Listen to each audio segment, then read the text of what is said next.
ഇടതു പ്രചരണ രംഗത്ത് വീണ്ടും താരമായി മാറുകയാണ് മുപ്പത്തടം രജീഷ് എന്ന അനൗൺസർ. എറണാകുളം മണ്ഡലം LDF സ്ഥാനാർത്ഥി KG ഷൈൻ ടീച്ചർക്ക് പുറമെ ഇടത് സ്ഥാനാർത്ഥികളായ KK Shailaja teacher, MV Jayarajan എന്നിവർക്കു വേണ്ടി മണ്ഡലങ്ങളിൽ മുഴങ്ങുന്നതും രജീഷിന്റെ ശബ്ദമാണ്. നക്ഷത്രമടയാളത്തിൽ രേഖപ്പെടുത്തണമേ എന്ന് അഭ്യർത്ഥിച്ചുകൊണ്ട് സഖാവ് KG ഷൈൻ ടീച്ചർ നിറഞ്ഞ മനസ്സുമായി തൊഴികൈകളുമായി ഈ വാഹനത്തിന്റെ പുഴ പോലെ ഒഴുകുകയാണ് രജീഷിന്റെ വാക്കുകൾ. ഉച്ചത്തിൽ ഇടമുറിയാതെയുള്ള ഈ അനൗൺസ്മെന്റ് കേൾക്കുമ്പോൾ തന്നെ സ്ഥാനാർത്ഥിയെ കാണാൻ വഴിയരികിൽ ജനങ്ങൾ തിങ്ങിക്കൂടുകയായി. മുപ്പത്തടം രജീഷ് ഇന്നോ ഇന്നലെയോ തുടങ്ങിയതല്ല ഇത്. അനൗൺസ്മെന്റ് രംഗത്ത് 4 പതിറ്റാണ്ടിന്റെ പരിചയ സമ്പത്തുണ്ട് ഇദ്ദേഹത്തിന്.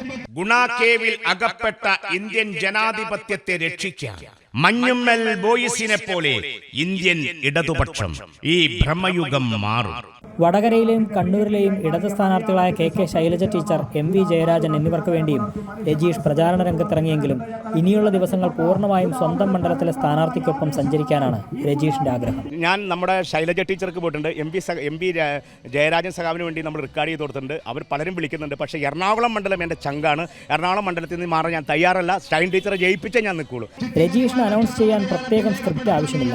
സ്ഥാനാർത്ഥി പര്യടനം ആരംഭിച്ചാൽ പിന്നെ ഇതാ ഇങ്ങനെ മുഴങ്ങും രജീഷിന്റെ വാക്കുകൾ. നാടും നഗരവും അക്ഷരാർത്ഥത്തിൽ പുളകമണിയിച്ചുകൊണ്ട് കർഷക തൊഴിലാളികൾ, കയ്യർ തൊഴിലാളികൾ, കരിങ്കൽ തൊഴിലാളികൾ, ചുമട്ട് തൊഴിലാളികൾ, പരമ്പരാഗത തൊഴിലാളികൾ, മത്സ്യത്തൊഴിലാളികൾ, നെയ്ത്ത് തൊഴിലാളികൾ, അതെ സമൂഹത്തിലെ ആഭാലവൃത്ത ജനതകളും ഒരു മനസ്സായി നെഞ്ചേറ്റിയ നമ്മുടെ പ്രിയങ്കരിയായ എറണാകുളത്തിന്റെ തരംഗമായി, എറണാകുളത്തിന്റെ ആവേശമായി, എറണാകുളത്തിന്റെ താരമായി സഖാവ് ഷൈൻ ടീച്ചർ ജൈത്രയാത്രയായി കടന്നു വരുന്നു. കൈരളി ന്യൂസ്, കൊച്ചി.